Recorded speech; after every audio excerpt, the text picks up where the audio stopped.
कराची में जुर्म के आदाद-ओ-शुमार बढ़ा चढ़ा कर पेश किए जा रहे हैं।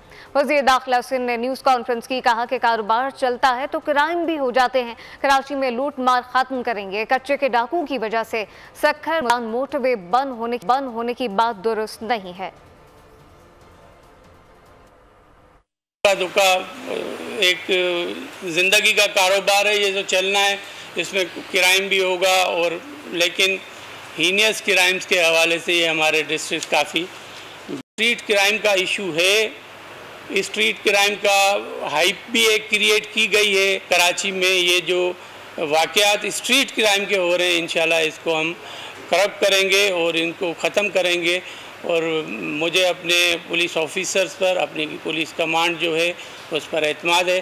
थीपे की एक चल रही थी कि जो मुल्तान और सखर मोटरवे वो बंद हो जा रहा है, तो अल्हम्दुलिल्लाह वो ठीक है, वहाँ पर ट्रैफिक चल रही है और कोई भी वहाँ पर हिंड्रेंसेस नहीं है। सब्सक्राइब करें और बेल दबाएं ताकि कोई खबर रह न जाए।